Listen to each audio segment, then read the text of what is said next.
Hello dear student, this is your Renu ma'am. Welcome to this video, and in this video we will continue class 9th chapter number 11 work energy for the topics. ठीक है बेटा जी, तो आज हमने ना previous class में, अगर आपको ध्यान हो तो प्रीवियस क्लास में बेटा जी हमने क्या किया था। देखो प्रीवियस क्लास में मैंने आपको वेरियस फॉर्म्स ऑफ एनर्जी जो थी वो बताई थी। ठीक है, तो बेटा एनर्जी जो बताया था वो क्या बताया था बेटा जी कि एनर्जी क्या होती है हमारे पास में, capability of an object to do work, यानी कि वर्क करने की जो एबिलिटी है, जो कैपेबिलिटी है किसी भी ऑब्जेक्ट की, उसको हम क्या बोलते हैं बेटा जी, एनर्जी बोलते हैं। एनर्जी बहुत सारी फॉर्म्स की होती है और एनर्जी जो है वो आपस में इंटर कन्वर्टिबल होती है, वो एक फॉर्म से सेकंड फॉर्म में कन्वर्ट हो जाती है। ठीक है, एनर्जी के nether B not be destroyed also. Okay, तो बेटा वेरी फर्स्ट थिंग यहाँ पे जो हम करने वाले हैं, इसमें से सबसे पहले चीज़ हम करेंगे वो करेंगे बेटा जी हम काइनेटिक एनर्जी। ठीक है, लेकिन उसको करने से पहले किस बता देती हूँ मैं आपको।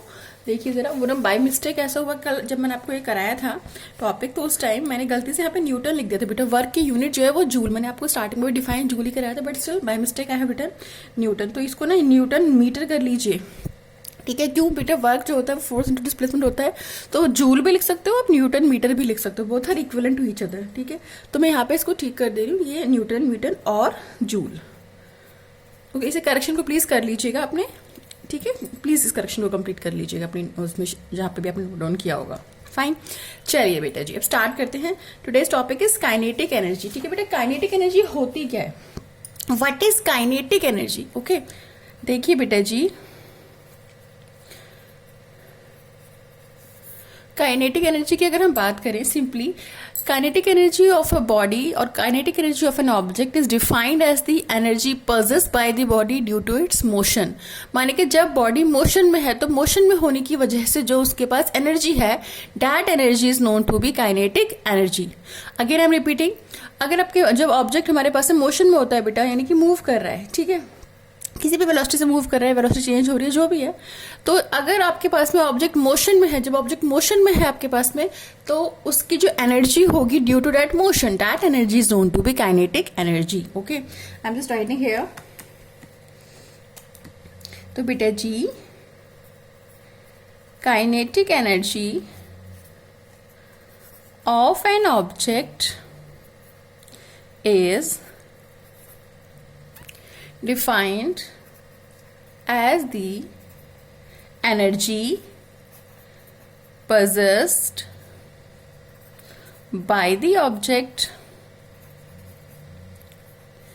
due to its motion। ठीक है, मोशन में होने की वजह से जो एनर्जी है बेटा जी, और by due to its motion और by virtue of its motion, बात सेम ही है। तो मोशन की वजह से जो बॉडी के पास में एनर्जी है यहाँ पे, उसे हम काइनेटिक एनर्जी बोलते हैं। ठीक है बेटा जी, ऐसा यूनिट क्या होगी, ऑब्वियसली एनर्जी है तो यूनिट क्या होगी, ऐसा यूनिट होगी आपके पास में जूल। ओके, ऐसा यूनिट हमारे पास में है जूल। जूल लिख दीजिए और कैपिटल जे, दोनों जूल का ही सिंबल है, ये जूल का ही सिंबल है, तो जे लिखिए आप या फिर जूल लिखिए, it's up to you. Okay, चलिए बेटा जी अब हम करते हैं इसकी डेरिवेशन। ठीक है, फॉर्मूला ड्राइव करेंगे बेटा जी। देखिए जरा किस तरीके से करेंगे। सपोज बेटा जी we are having an object of mass m। ठीक है, तो बेटा जी हमारे पास में जो हमारा ऑब्जेक्ट है, इसका मास क्या है बच्चे, इसका जो मास है ऑब्जेक्ट का वो m है और इस पर फोर्स F अप्लाई कर रहे हैं, and the object is moving with acceleration a। ठीक है, मैंने क्या कहा, consider an object of mass m। ठीक है, consider an object of mass m when a force F is applied on object, then the acceleration attain, और acceleration बेटा क्या होगी, uniform acceleration, then the acceleration attained by object is a and displacement covered by the object is s। displacement is s।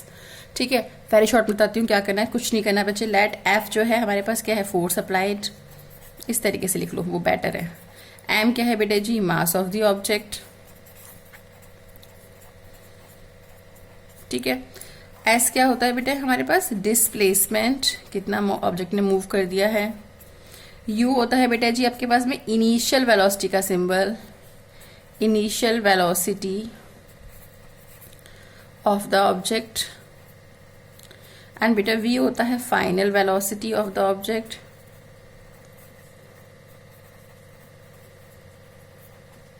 a होता है बच्चे हमारे पास uniform acceleration. तो क्या करना है आपने, बस सिंबल्स के मैंने लिख दो, आपको एक कंसीडर वगैरह कुछ भी फालतू लिखने की कोई जरूरत नहीं है, no need to write it. ठीक है, वैसे लिखते हैं, काफी बच्चे लिखते हैं, काफी लोग लिखवाते हैं, बट आप सिंपल लिख दीजिए। Consider these things, F force है, एम मास है, एस डिस्प्लेसमेंट है, यू इनिशियल वेलोसिटी है, वी फाइनल वेलोसिटी है, ए आपके पास यूनिफॉर्म एक्सेलरेशन है। ठीक है, एंड बेटा के जो सिंबल लूंगी मैं काइनेटिक एनर्जी के लिए सिंबल के लूंगी, के ले लो या फिर ई के ले लो, it's up to you. Okay चलिए बेटा जी, नाउ अब इसको फर्दर प्रूव करते हैं। तो ये हमने यहाँ पे सिंबल्स यूज कर लिए। ठीक है, नाउ बेटा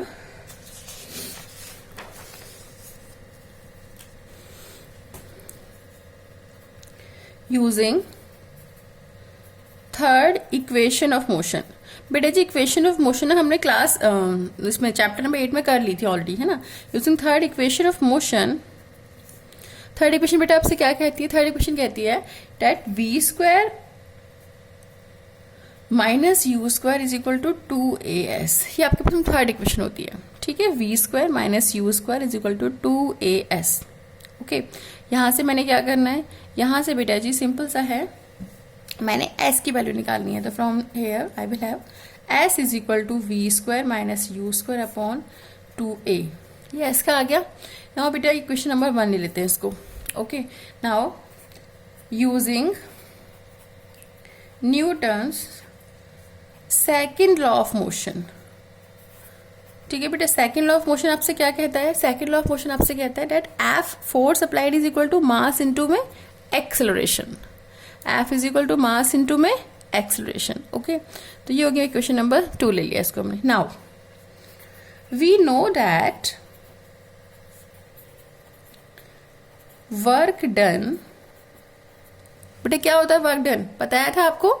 यहां पे हम क्या कर रहे थे, हमने फोर्स एफ अप्लाई किया, तो work done on the object, है ना। तो वर्क डन कितना आया बच्चे, W इज इक्वल टू क्या होता है, W होता है फोर्स इनटू में डिस्प्लेसमेंट। W क्या होता है बच्चे, force into displacement.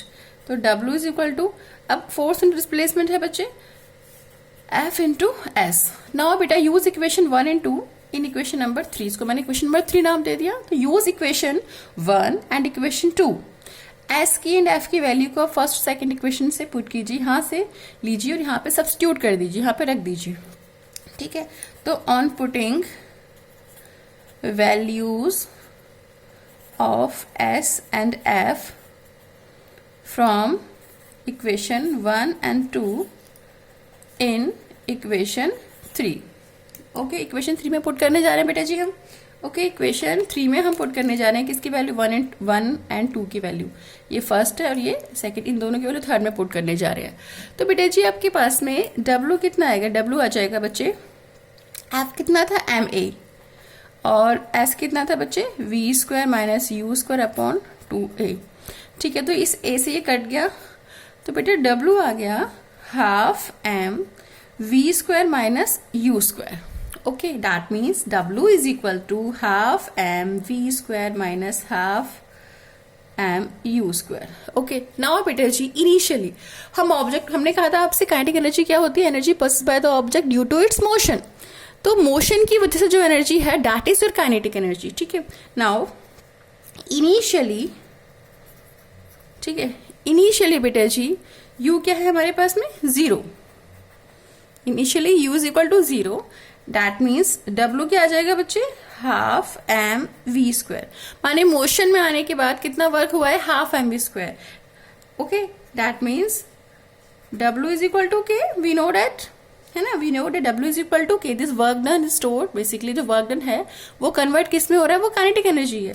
That means k is equal to half m v square. तो बेटा जी k is equal to half m v square is the expression of kinetic energy of an object which is moving with velocity v and having mass m. Initially the velocity of the object or velocity of the body was 0. I wish आपको समझ में आया होगा। कुछ नहीं करना है, simple सा फंडा है। Third equation of motion use करनी है, v square minus u square is equal to 2as। यहां से आपने s की वैल्यू ली, f is equal to ma होता है सेकेंड इक्वेशन ऑफ मोशन, वहां से आपने f की वैल्यू ली, s की वैल्यू ली, f की वैल्यू ली। वर्क होता है फोर्स इनटू डिस्प्लेसमेंट, दोनों की वैल्यू को यहाँ पे आपने f की जगह पे और s की जगह पे फर्स्ट और सेकंड इक्वेशन यूज करके वैल्यू को पुट किया, काटा पीटा, u को 0 कर दिया, तो आपके पास में k आ जाएगा हाफ mv स्क्वायर। ओके, और यूनिट अगेन बताया था, मैंने पहले बताया था यूनिट क्या होती है बेटा जी, आपकी यूनिट होती है हमारी जूल। आई विश आपको समझ में आ गया होगा। चलिए बेटा फर्दर चलते हैं। एक और क्वेश्चन काफी बार आता है, relation between kinetic energy and momentum. Okay, relation between kinetic energy and momentum बेटा बहुत बार पूछ लेते हैं आपसे, आपको आना चाहिए रिलेशन, क्योंकि इसमें बेस्ड ना क्वेश्चन को थोड़ा सा ट्विस्ट करके भी आपसे पूछ लेते हैं। तो बेटा जी relationship between kinetic energy and momentum of an object. Fine, चलिए तो बेटे जी वी नो दैट WKT में वी नो डैट के लिए यूज करती हूँ, आप WKT नहीं यूज करेंगे क्योंकि आप स्टैंडर्ड सिंबल नहीं है बच्चे WKT के वी नो डैट, लेकिन मैं कर रही हूँ, बट स्टिल आप इसको पूरा लिखेंगे वी नो डैट, मतलब प्रॉपरली एक्सपेंड करके, ठीक है। तो बेटे जी we know that kinetic energy क्या होता है बच्चे, काइनेटिक एनर्जी क्या होती है, kinetic energy is equal to half mv square, ये होता है बच्चे kinetic energy is equal to half mv square. और बेटा मोमेंटम क्या होता है, काइनेटिक एनर्जी भी मैंने ड्राइव किया था जस्ट, ये मोमेंटम होता है बच्चे हमारे पास में सिंबल होता है p, momentum of the object. If the body has mass m and moving with velocity v, तो p इज इक्वल टू बेटा mv आ जाएगा, ठीक है।